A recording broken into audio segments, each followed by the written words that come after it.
아파서 못 걷는 것이 아니라 걷지 않아서 아픈 것이다. 히포크라테스는 다음과 같이 말했다. 사람에게 걷는 것이 최고의 약이다. 걷기가 건강에 좋다는 사실을 알면서도 실천하지 않는 사람이 많은 이유는 걷기가 얼마나 중요한지 모르기 때문일 것이다. 걸으면 근육과 뼈가 튼튼해지면서 나이가 들어 무릎이 쑤시거나 허리가 결리는 증상을 줄일 수 있다. 치매도 걷기로 예방할 수 있으며 증상이 발현되더라도 걸으면 호전된다. 암 역시 걷기로 예방하고 치료도 할 수 있다. 기관지 천식이나 교원병 등 면역계 질환뿐만 아니라 편두통으로 대표되는 뇌 과민증 역시 걷기가 특효약이다. 불면증이나 우울증 또한 정신과 치료약을 먹지 않아도 걷기로 다스릴 수 있다. 요양보호 환자도 걸으면 간병인 없이 생활할 수 있다. 또한 걸으면 극적으로 머리가 좋아진다. 첫 번째 이유는 산소 섭취량이 증가하고 혈액순환이 좋아져 산소가 뇌에 골고루 퍼지기 때문이다. 두 번째 이유는 손, 발, 눈, 귀 등 우리의 신체는 외부의 정보를 받아들여 뇌에 전해주고 뇌의 명령을 받아 움직이는 뇌 출장 기관이다. 그러니 뇌 출장 기관을 움직이면 뇌를 직접 자극하는 것과 같다. 다시 말해 손과 발을 움직이면 뇌를 사용하는 것과 마찬가지다. 실제로 손이나 발을 사용하면 뇌 내의 신경세포가 자극을 받아 시냅스라는 신경세포의 접합부가 연장된다. 연장된 시냅스는 다른 신경세포와 연결되면서 새로운 신경회로를 만들어낸다. 이것이 걸으면 머리가 좋아지는 직접적인 이유다. 그래서 위인들의 전기를 읽다 보면 걷기가 운명을 바꾼 일화를 수없이 많이 발견하게 되는 것이다. 따라서 걸을 힘만 있다면, 아니 없는 힘을 짜내서라도 걸어야 하는 이유가 여기에 있다.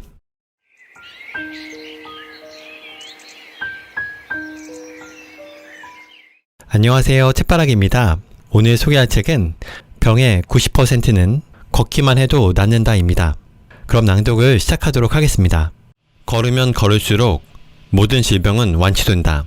걷기가 건강에 좋다는 사실을 알면서도 실천하지 않는 사람이 많은 이유는 걷기가 얼마나 중요한지 모르기 때문일 것이다. 막연히 좋다고는 하지만 걸어서 병이 낫는다고 믿지 않는 것이다. 걸으면 근육과 뼈가 튼튼해지면서 나이가 들어 무릎이 쑤시거나 허리가 결리는 증상을 줄일 수 있다. 치매도 걷기로 예방할 수 있으며 증상이 발현되더라도 걸으면 호전된다. 2명 중 1명이 걸려 국민병이라고 불리는 암 역시 걷기로 예방도 하고 치료도 할 수 있다. 기관지 천식이나 교원병 등의 면역계 질환뿐만 아니라 편두통으로 대표되는 뇌 과민증 역시 걷기가 특효약이다. 불면증이나 우울증 또한 정신과 치료약을 먹지 않아도 걷기로 다스릴 수 있다. 주위에 보살핌이 절실한 요양보호 환자도 걸으면 간병인 없이 생활할 수 있다. 일부 질환을 제외하면 걷기는 병원에서 매일 진료하고 접하는 병의 대부분을 치료하고 예방하는 데 가장 중요한 열쇠다. 걷기에는 정말이지 장점밖에 없어서 농담을 섞어 말하자면 걷기 때문에 난처해지는 사람은 의사뿐이다. 모두가 걷기를 실천해 환자가 감소하고 자립해서 생활할 수 있는 노인이 많아지면 의료와 간병에 쏟는 사회적 비용을 줄일 수 있다. 최근 고령층이 증가하며 의료비와 간병비가 심각한 사회적 문제로 대두되고 있지만 모두가 걸으면 이러한 부담은 절반으로 줄어들 것이다. 환자에게 걷기를 권하면 힘들어서 싫어요 라고 고개를 흔들곤 하는데 걷기는 결코 괴롭지 않다. 걸으면 행복 호르몬인 세로토닌이 왕성하게 분비된다. 그래서 걷기는 행복 그 자체이자 누구든 간단히 행복해지는 지름길이다. 이 책에서는 왜 걷기만 해도 행복해지고 운명이 변화되는가라는 질문에 대해 되도록 알기 쉽고 간결하게 답하려고 노력했다. 마지막 책장을 덮을 때쯤이면 독자 여러분도 걷기가 얼마나 대단한지 깨달으리라 믿는다. 걷기에 탁월한 효과를 알게 되면 다음은 실행에 옮겨 모쪼록 걷기가 생활 습관으로 자리 잡기를 바란다. 그렇게 되면 건강해지는 것은 물론 하루하루 행복한 삶을 누릴 수 있을 것이다. 걷지 않는 현대인은 늘 아프다. 당뇨병 환자 950만 명으로 증가. 고혈압 환자 전국적으로 4천만 명에 육박. 고지혈증 환자 2천만 명. 치매 환자 460만 명. 국민의 37만 명이 매년 암으로 사망. 이와 같은 뉴스가 꼬리에 꼬리를 물고 귀에 들어온다. 그러나 이 병들의 대부분은 단순히 걷지 않은 생활 방식이 원인일 수 있다. 오키나와의 위기란 말을 들어본 적이 있는가? 오키나와현은 한때 일본 제1의 장수촌으로 명성이 자자했다. 그러나 2000년이 되자 남성 평균 수명이 전국 47개 행정구역 중 26위로 곤두박질쳤다. 그 이유는 우선 식생활을 원인으로 꼽을 수 있다. 예부터 오키나와에서는 식이섬유가 풍부한 삶은 고구마를 주식으로 삼았는데 제2차 세계대전 패배 후 미군의 통치를 받는 동안 서구의 고지방, 고칼로리 식사가 일상에 파고들었다. 그 결과 대사증후군 환자가 증가했다. 또 다른 주요 원인은 승용차 의존율이 높은 자동차 중심 사회로 변하면서 사람들이 점차 걷지 않게 되었다는 점이다. 결국 모든 문제는 식사와 운동이다. 그렇다면 식사와 운동 중 어느 쪽이 먼저일까? 양쪽 모두 중요하지만 몸을 움직이지 않으면 배가 고파질 일도 없다. 아무리 균형 잡힌 식사를 해도 칼로리를 소비하지 않으면 영양 과다에 빠지기 쉽다. 그러니 우선 몸을 움직이고 걸어야 한다. 살이 빠지면 모든 수치가 정상으로 돌아온다. 비만 체형이면서 혈압, 당뇨, 콜레스테롤 등이 높은 사람은 체중만 조절해도 관련 수치가 눈에 띄게 낮아진다. 현재 당뇨병 치료제는 대략 7개통이 있고 신약도 계속 개발 중이다. 그러나 약을 복용하기보다 체중을 먼저 감량해야 한다. 단지 체중만 조절하면 되는데 아무런 노력 없이 인슐린 투여만 고집하는 사람도 있다. 고혈압 환자 역시 혈압 강화제를 서너 종류나 복용하는 사람이 있는데 약으로 혈압을 낮췄다고 해서 나았다고 볼 수 없다. 진정한 의료란 원인을 밝혀 병을 낫게 하는 것이다. 약에 기대지 않고 본질에 다가가 병의 뿌리를 뽑아야 한다. 비만이 문제라면 체중을 조절해야 한다. 그리고 살을 빼려면 움직이기, 즉 걷기를 빼놓을 수 없다. 효과적인 치매 예방법. 예비군 단계에서 효과적으로 치매를 예방하는 방법은 두 가지다. 첫 번째는 실로스타조 성분의 치료제를 복용하는 것이다. 의학적 근거가 밝혀진 두 번째 치매 예방법은 바로 걷기다. 정확히 말하면 계산하며 걷기다. 즉 머리를 쓰며 걷기가 요령이다. 누구나 언제 어디서든 간단하게 실천할 수 있는 방법으로 치매를 예방할 수 있다니 하지 않을 이유가 없다. 예방과 마찬가지로 치료 단계에서도 걷기가 가장 좋은 방법이다. 걸으면 행복을 느끼게 해주는 호르몬인 세로토닌이 증가한다. 세로토닌은 기분을 조절하는 기억력과 학습에도 영향을 미치는 호르몬이다. 팔짱을 끼거나 손을 잡거나 어깨를 맞대고 걸으면 옥시토신이라는 호르몬 분비도 촉진된다. 옥시토신은 사랑 호르몬이라고 불릴 만큼 안도감, 행복감, 신뢰감 등을 높이는 역할을 한다. 따라서 치매 환자일수록 자유롭게 걷도록 도와야 한다. 하지만 현실은 정반대인 경우가 많다. 치매 진단을 받으면 정신병원이나 요양시설에 강제로 입원시키는 경우도 있다. 병원이나 시설에서는 자유롭게 외출하거나 걸을 수 없기 때문에 그저 멍하니 자리에 앉은 채로 하루를 보낸다. 그런 상황에서 치매는 악화될 수밖에 없다. 시설 입소 뒤에도 가능한 매일 걷는 것이 중요하다.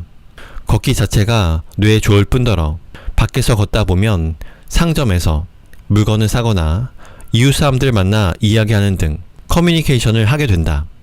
이런 자극은 매우 중요하다. 걷기는 치매 환자 간호에서 결코 간과할 수 없는 부분이다. 걷기로 기대 수명이 늘어난다. 우리는 이제 2명 중 1명이 암에 걸리고 3명 중 1명이 암으로 사망하는 시대를 살고 있다.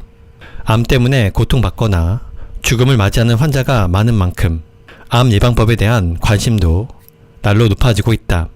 국립암연구센터는 암 예방을 위한 12가지 생활수칙을 발표했다. 구체적으로는 담배 피우지 않기, 남이 피우는 담배 연기 피하기, 적당히 음주하기, 균형 잡힌 식생활하기 등이 포함되어 있는데 한마디로 생활습관병 예방이야말로 최고의 암 예방법이라는 뜻일 것이다.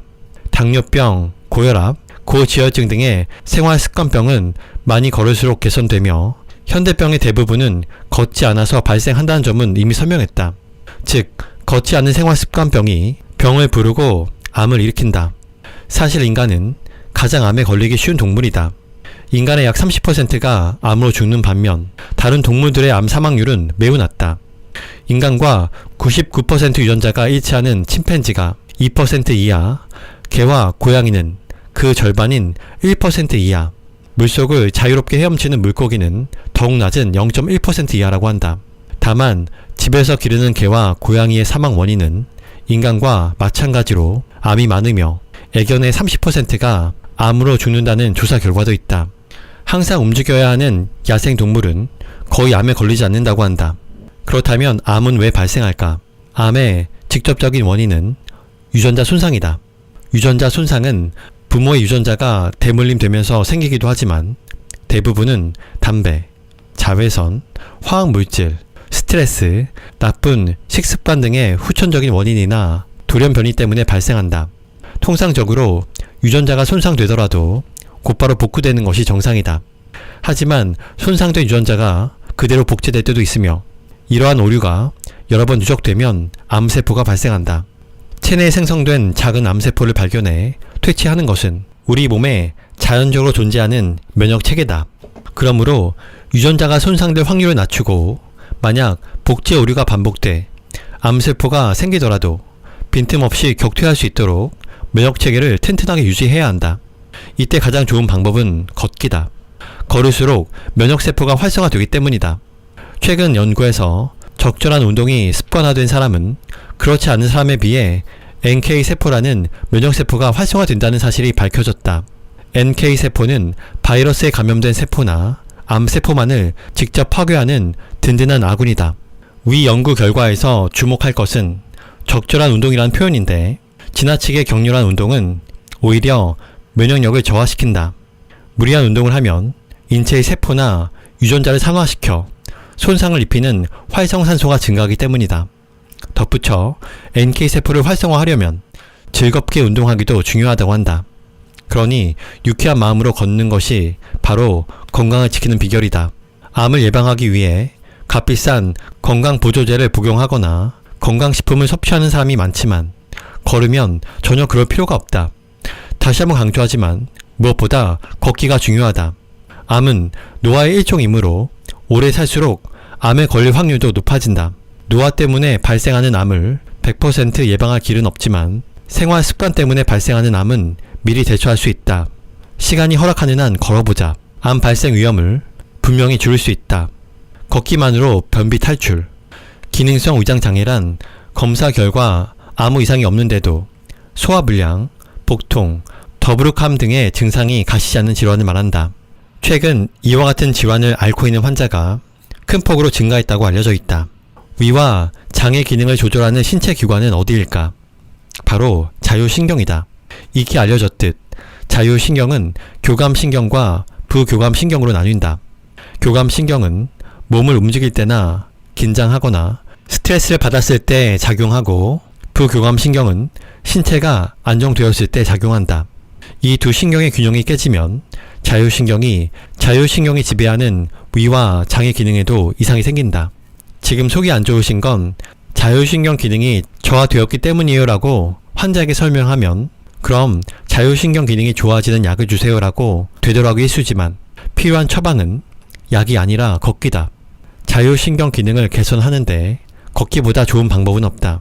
여러분도 짐작하겠지만 걸으면 배가 고파지고 장 운동이 시작되기 때문이다. 역시 걸어야 한다. 걸을 수 있는 사람은 걸어야 자율신경이 활성화돼 위장의 연동 운동이 자연스럽게 촉진된다. 복부 팽만감을 덜기 위해 임시 방편으로 변비약을 사용하는 것은 좋다. 그러나 잘 걸으면 약은 필요 없어진다. 걸으면 장이 움직인다. 지극히 단순하고 간단한 진리다. 뇌 건강도 장이 결정한다. 최근 장내 세균이나 장내 환경이란 말을 자주 듣지 않는가?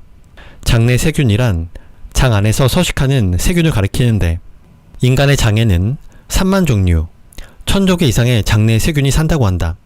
인체를 구성하는 세포의 수가 약 60조 개라고 알려져 있으니 우리는 그보다 많은 수의 세균을 장 안에 품고 사는 셈이다. 그 많은 장내 세균은 종류별로 집단을 이루며 장벽에 붙어 산다. 장내 세균을 크게 나누면 20%는 유익균이며 10%는 유해균, 나머지 70%는 이롭지도 해롭지도 않은 중간균이다. 이 비율은 어디까지나 건강한 사람의 경우다. 인간 사회는 환경이 나빠지면 좋은 사람이 줄고 나쁜 사람이 늘어난다. 장내 세균도 이와 같아서 장내 환경이 나빠지면 유해균의 비율이 증가하고 유익균의 비율이 줄어들어 몸에 나쁜 영향을 끼친다. 장내 환경이 나쁘면 변비에 걸리기 쉬워진다는 결과는 누구든 예상할 수 있을 것이다. 사실 장은 우리 몸의 최대 면역기관이라고 알려져 있는데 체내 면역체계의 대부분이 장에서 시작된다. 따라서 장내 환경이 나쁘다는 말은 비단 장만의 문제가 아니라 몸 전체의 면역 환경이 약화되었다고 해석할 수 있다. 행복 호르몬인 세로토닌도 대부분 장에서 만들어진다. 장은 다양한 호르몬을 내뿜는 뇌 분비 기관이기 때문이다. 따라서 장내 환경이 약화되면 뇌내 호르몬의 균형도 무너진다.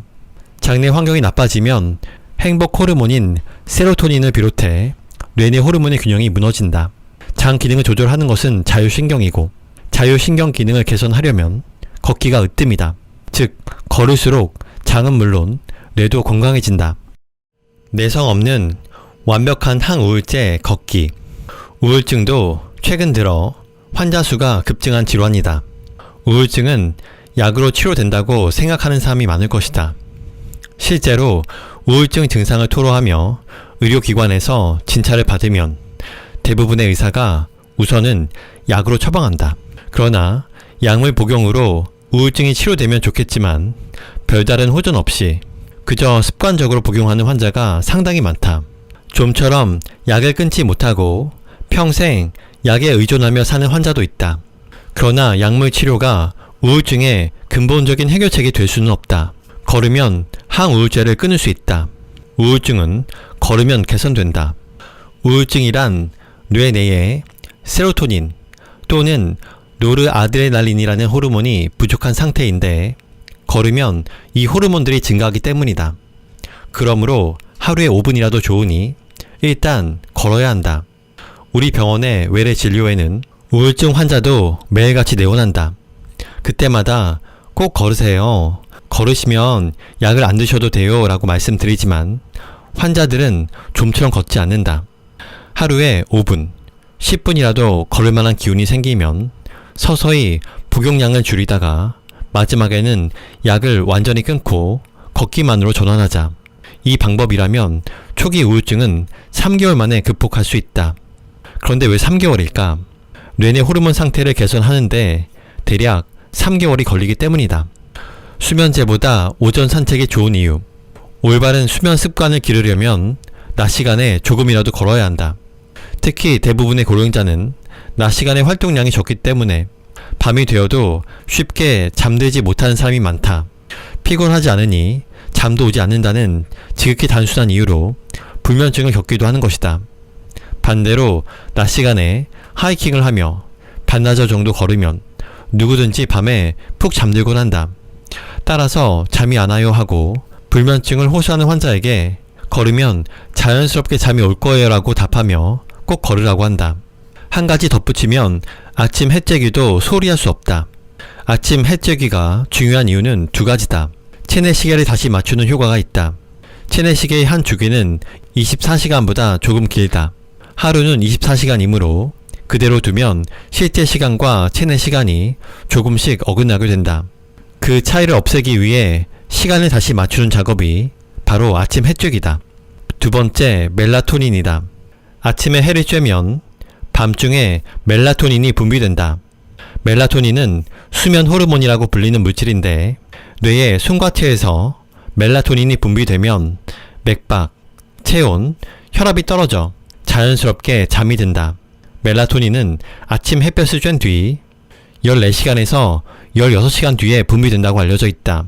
그러니 불면증이 있다면 오전에 걸어보자. 잠에서 깬 뒤 곧바로 걸어도 좋고 가벼운 식사 후에 걸어도 좋다. 햇살을 듬뿍 받으며 걸으면 인체는 아침이 왔다는 사실을 인식한다.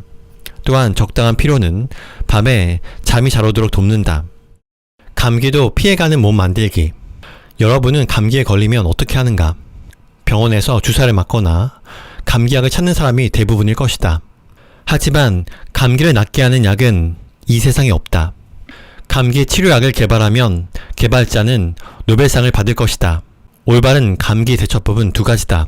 첫째는 계속 휴식을 취하면서 체력이 돌아오기를 기다리는 방법이다. 정말 아무 일도 하지 않고 안정을 취해야 한다. 감기에 걸렸을 때 열이 오르거나 콧물이 나오는 증상은 몸이 자연 치유력을 발휘해 열심히 감기를 치료 중이라는 뜻이다. 열은 면역세포들이 싸우고 있다는 증거이며 설사나 콧물도 불필요한 세균과 바이러스를 몸 밖으로 배출하기 위한 방법이다. 따라서 약으로 증상을 완화시키지 않아야 오히려 감기가 더 빨리 낫는다. 따라서 감기에 걸리면 면역세포에게 치료를 맡기고 충분한 휴식을 취하며 느긋하게 지내는 것이 가장 자연스러운 치료법이다. 둘째는 걷기다. 휴식을 취하지 않고 걷는 까닭은 무엇일까? 앞장에서 설명했듯이 걸으면 NK세포가 활성화돼 면역력이 높아지기 때문이다. 젊거나 체력에 자신이 있다면 휴식보다 걷기가 좋을 때도 있으니 시험해 보길 바란다. 아울러 걷기가 생활화된 사람은 기본적인 면역력이 높기 때문에 좀처럼 감기에 잘 걸리지 않는다.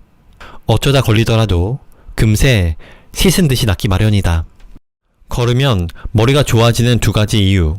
걸으면 극적으로 머리가 좋아진다.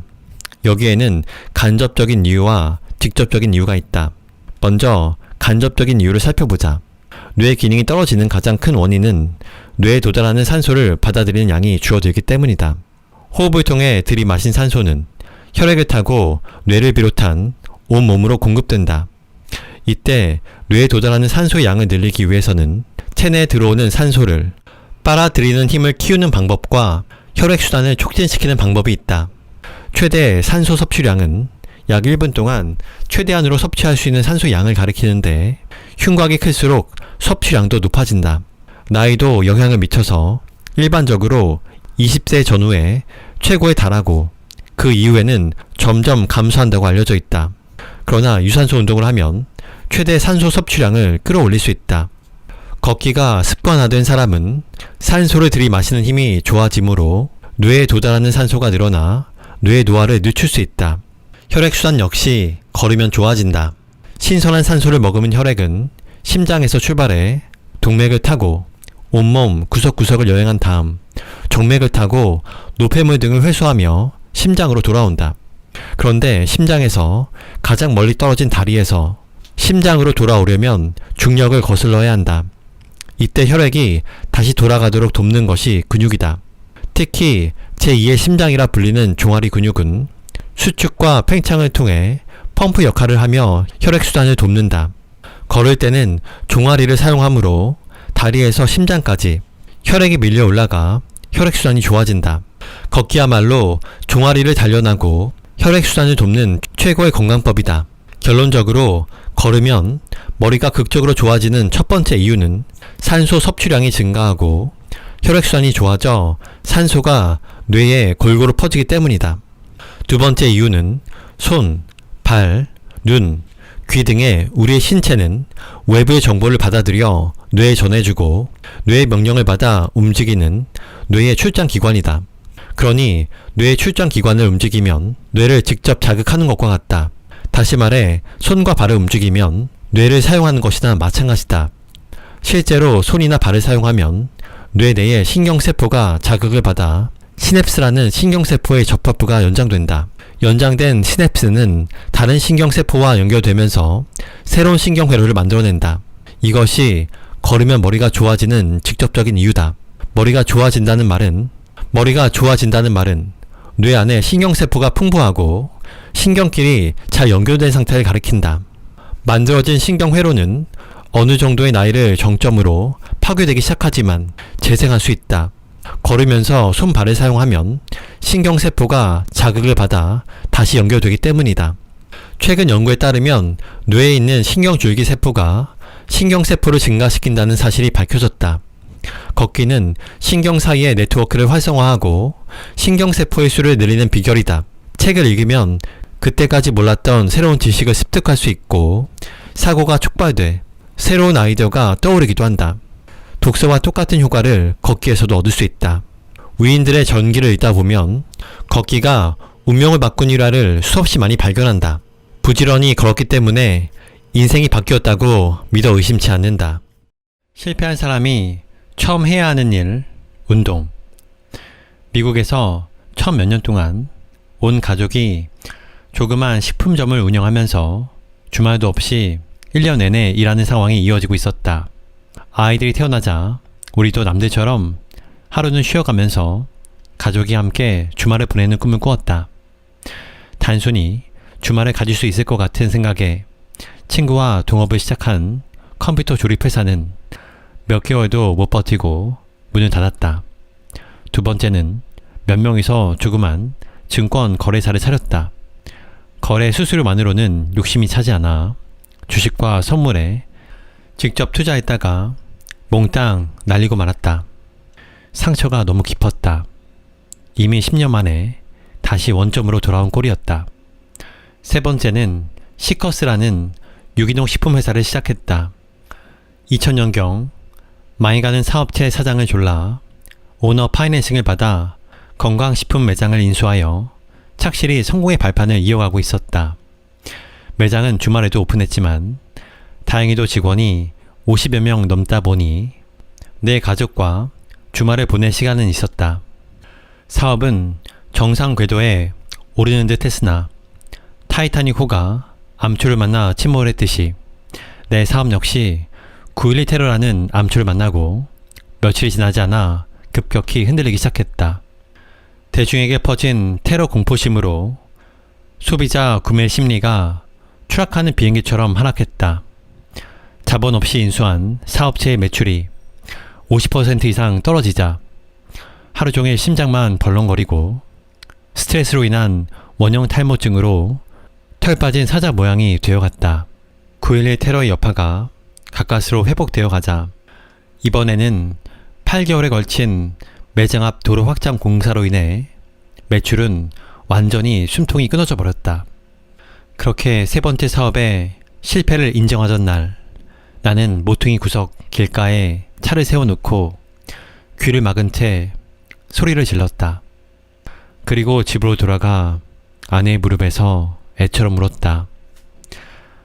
장한 아내는 다행히 나와 같이 소리내 울지 않았고 잃어버린 재산보다 상처받은 내 자존심을 염려하며 등을 두드려 주었다. 실패는 반복됐지만 패배는 반복되지 않았다. 나는 이제 무엇을 할 수 있을까? 장사꾼인 내가 자본과 신용이 없다면 할 수 있는 일이라곤 남의 가게에서 점원을 하는 수밖에 없었다. 그러나 그보다 더 가슴 아픈 것은 더 이상 꿈을 가질 수 없다는 점이었다.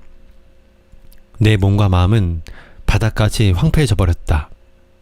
그러나 그토록 여러 번의 반복된 실패 후에 내가 행한 가장 현명한 행동은 운동이었다. 생각을 추스리고 법원과 빚쟁이와 상대하며 주위의 동정과 비난을 버텨내려면 무엇보다도 잘 나온 가슴 근육과 팔뚝과 건강한 다리가 필요하다는 것을 알게 되었다.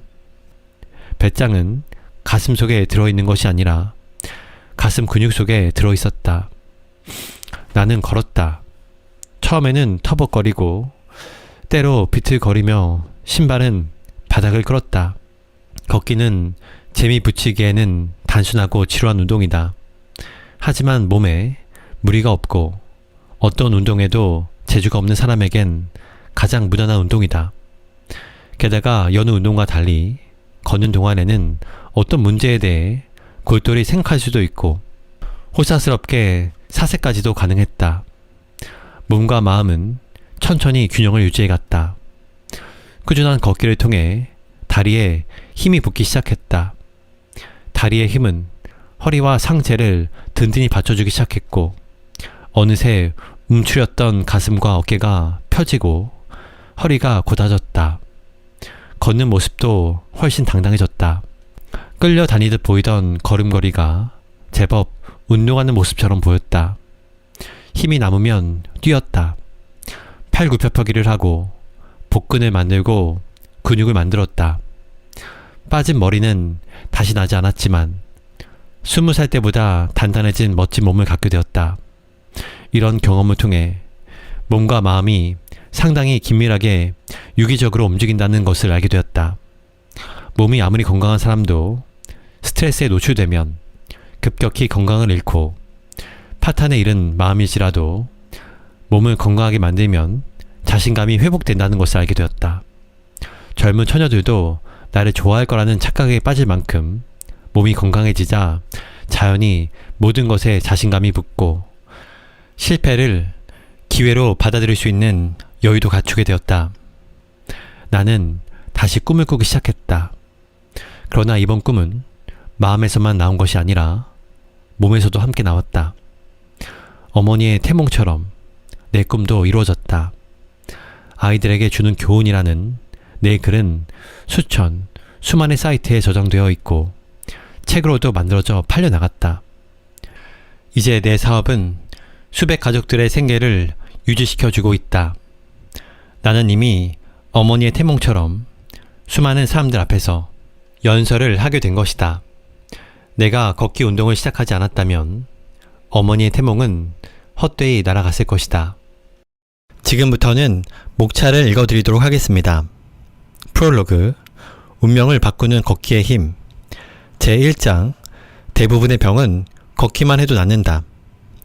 걷지 않은 현대인은 늘 아프다. 식습관과 걷기만으로 완치된다. 당뇨병, 고혈압, 고지혈증, 항치매제부터 끊어라. 치매, 걷기로 기대 수명이 늘어난다. 암, 걷기만으로 변비 탈출, 위장질환, 내성 없는 완벽한 항우울제 걷기, 우울증, 상쾌한 아침을 위한 30분 산책, 불면증, 통증을 없애는 가장 쉬운 방법, 섬유근육통 증후군, 천식, 류머티즘, 감기도 피해가는 몸 만들기. 제2장, 의료상식에 속지 마라. 병원은 왜 걷기를 권하지 않을까? 아프지 않고 100세까지 사는 방법. 돈은 한 푼도 필요 없다. 뼈가 부러져도 절대 수술하지 마라. 제3장, 제대로 알아야 제대로 걷는다. 똑바로 걸어야 치료 효과가 있다. 골반을 앞으로 기울여라. 팔꿈치를 뒤로 최대한 당겨라. 척추를 위로 쭉 늘려라. 생각하며 걸으면 효과도 2배. 걷기 좋은 신발을 고르는 3가지 방법. 양손을 비워야 자세가 좋아진다.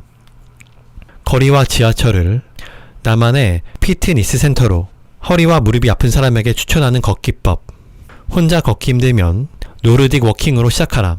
걷기만으로 부족하다면 춤을 춰라. 제4장, 걸으면 인생이 달라진다. 걷는 사람은 얼굴부터 다르다. 걸으면 머리가 좋아지는 2가지 이유. 수명 연장, 더 이상 꿈이 아니다.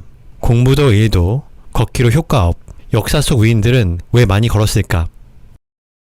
저자, 나가오 가즈히로. 저자, 나가오 가즈히로는 나가오 클리닉 원장이자 의료법인 유아카이의 이사장, 1984년 도쿄 의과대학을 졸업한 뒤에 오사카 대학병원 제2내과에서 의사생활을 시작했으며 1995년 효고현 아마사키시에서 나가오 클리닉을 개업했다. 이후 지금까지 연중 무휴, 외래 진료와 24시간 재택 진료에 힘쓰고 있다. 나가오 박사는 30년간 다양한 증상의 환자들을 가장 가까이 지켜보면서 생활습관병, 류머티즘, 관절염, 감기 등 병의 종류를 막론하고 가장 좋은 치료약이 걷기라는 것을 발견했다. 최소한의 의학적인 치료와 함께 걷기를 병행한 환자들이 후유증 없이 건강하게 회복하는 모습을 보며 걷기의 효용을 더 많은 사람들에게 알리기 위해 이 책을 썼다.